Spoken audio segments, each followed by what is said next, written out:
Hi everyone, it's Kevin from Real Boring Flips, and I thought it would be fun to just do a little exercise on buying items with regard to sell-through rate. I see a lot of discussion on YouTube from resellers talking about never buy items without a high sell-through rate, 100% at least, if not very close, and then dependent on other factors if it's not that close. I'm someone who, I do pay attention to sell-through rate, but I understand that it's not all the same. So, for instance, if you pick up an item and you comp it, and there are 200 for sale and 200 have sold, the sell-through rate is 100%. But if two are for sale and two have sold, that's not necessarily the same thing.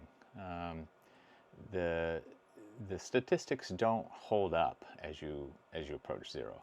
So just keep that in mind, that use your other skill sets in how to determine when to buy items. One of the things I see often, especially like if you're in a thrift store or maybe garage sales, is you'll see people with their phones out and they're scanning items to check on the sell-through rate. Well, sometimes you don't have the ability. Maybe the cell service is bad, or there's some other reason why you can't get a connection. Maybe you don't want to do that in front of the garage sale, the person running the garage sale, because you don't want them to realize that you're a reseller. So there's other skill sets that you can apply, but do pay attention to the sell-through rate, because that can tell you important things about the sale. Now, if you don't have any experience selling that particular item, then you really have to make your decision. But if it's an item that you've sold regularly, it's may not be the same model, but you kind of understand how long something's going to sit, and as long as the price is right, then that also factors into whether or not it's a good purchase based on sell-through rate and other factors. So I bought 2 items at Goodwill the other day, and I just was gonna do this exercise where we'll post-purchase, we'll check and see what the sell-through rate is, and see if I made a good purchase or bad purchase, if I would have made the purchase or not had I known. When I bought these, I didn't comp them, I didn't check the sell-through rate. These were based on my experience in selling similar items, and the price. So the first item up is this Microsoft Wheel Mouse Optical. Now this one I bought, the price tag was $7.99. My tax is roughly 10%, so let's say $8.80 is what I paid for this particular item. And in this case, this item is sealed, has not been opened. Both seals are intact and no sign that it had ever been opened. And it looks, through the package, it looks very clean too. So I picked this up assuming it was new and that I would be able to sell it as new. So let's do, and we'll base these decisions on this UPC number, because that's what you're going to be scanning when you're in the store, if you're scanning. So I'm going to go ahead and, I won't show you my screen, but I will relay what I'm seeing on the screen. So I will scan this one in, and sorry, technical difficulties here. So what it tells me, like if you'll see number of results for this scan, and this is items for sale. So I see 11 of this barcode for sale, but I can see that some of them are not new items, some are used items, some are not, some are brand new, some are new other, so maybe they look new, and then some are definitely used. So I'm going to count up the ones of these 11. I'll count the number that are new for sale. So we have 1, 2, 3, 4, 5, 5. So 5 out of that 11 are new. And then of those, you would expect that those would be the highest priced items. It'd be weird if you had a used one higher priced. The highest price item is actually an open box item, but the brand new items, there's a $62 plus $9 shipping.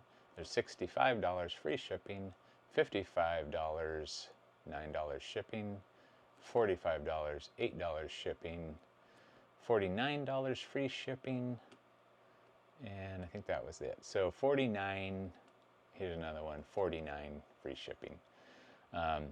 So we'll say there are 5 items for sale, just like mine, and the low selling price is $49. Actually, we'll say $49 free ship. So now I'm going to switch the view to what has sold, and I'll do the same thing. I'll tell you how many.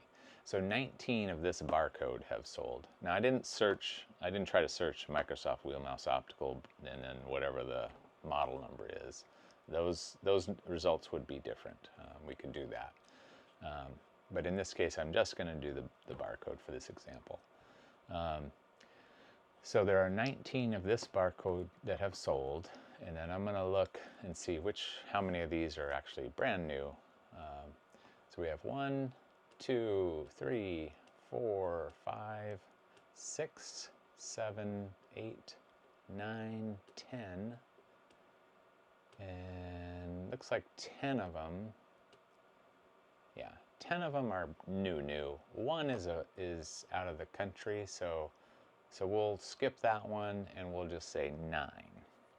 So 9 have sold, and the low price of those solds looks to be, well, we'll say $35.99 plus $8.85 shipping. So we'll just say 45. I think that's going to be, there's 2 of those. So 45 free ship. So 45 total.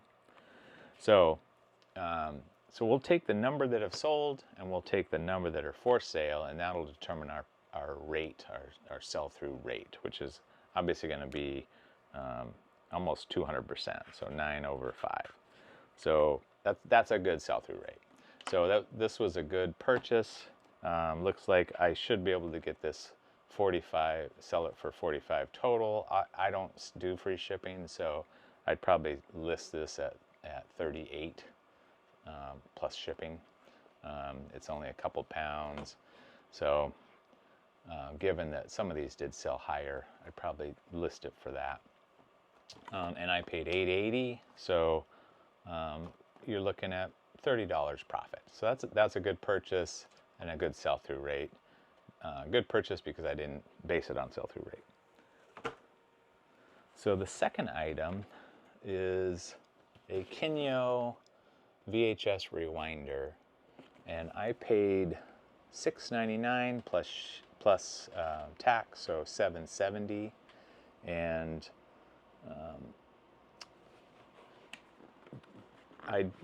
these aren't sealed, but when I opened it in the store, it appears to be new. It still kind of has the bubble wrap, factory bubble wrap, the way it would be new. I've sold these new before. So I bought this just based on what I know about these, what I know I normally sell new ones for. To be honest, while I was in the store, I hesitated on this one because I know it's not going to be a fabulous,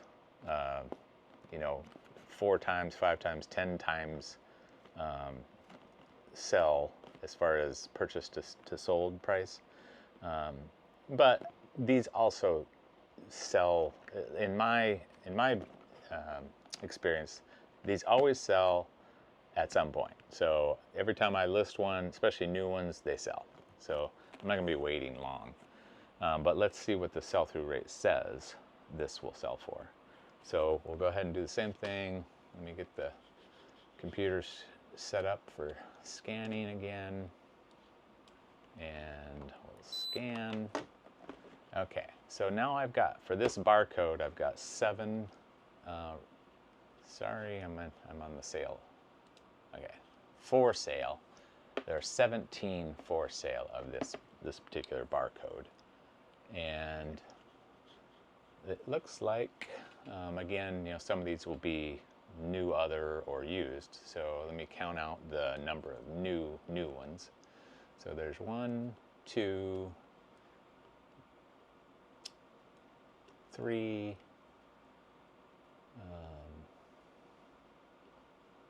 4,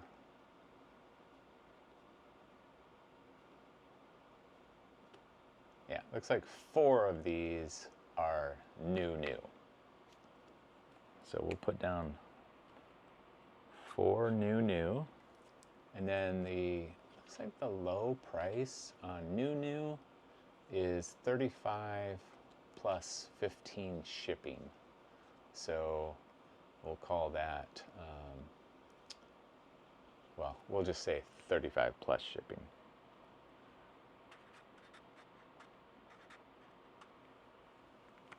And then, I mean, the high price goes all the way up to $70 plus shipping. Okay, so 4 of those, 4 for sale.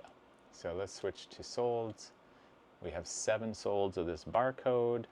And again, if I tried to put in maybe the Kinyo VHS rewinder or the model number, we would get more results, I'm sure.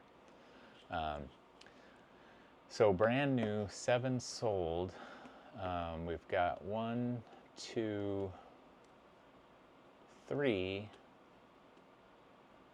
3 of the 7 are brand new. So this is where it gets a little bit squirrely, because one of these is out of the country and one was a take offer. So the other one sold for $40 free shipping. So we'll just go with $40 free shipping. So and we'll discount that foreign one. So we have 2 sold and $40 free shipping. So we'll bring those numbers down. We have 2 sold, 4 for sale. So that's 50% sell-through rate.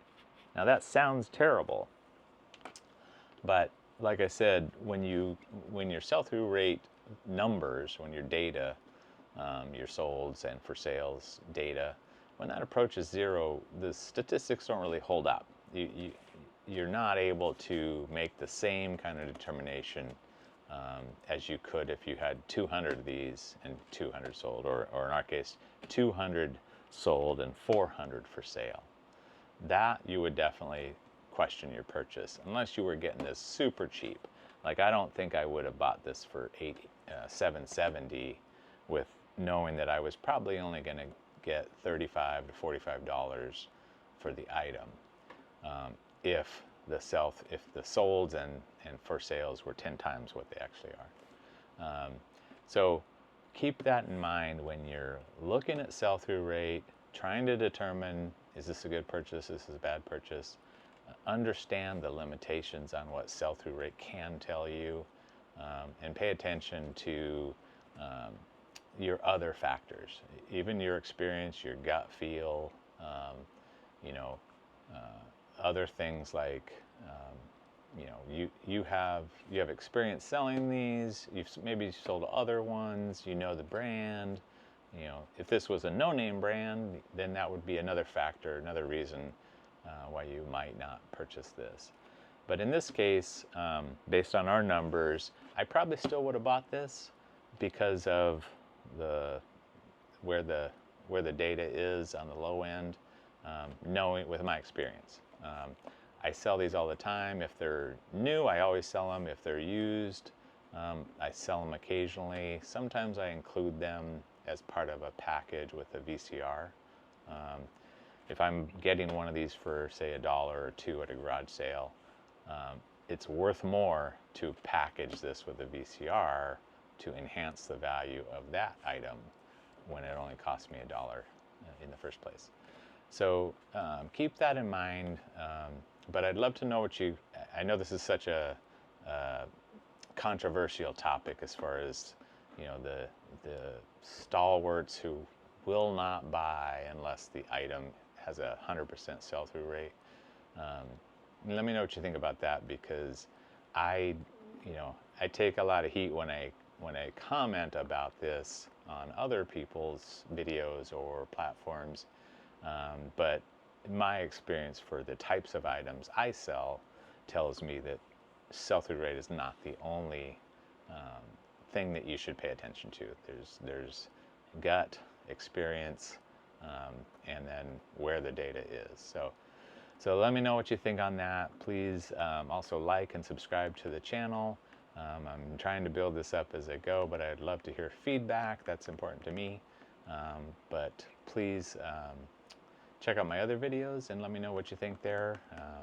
And let me know what content you would like to see. I'm kind of just going as things happen, but I would be willing to do other content based on desire. So thank you again, and please come back next time, and we'll see you then.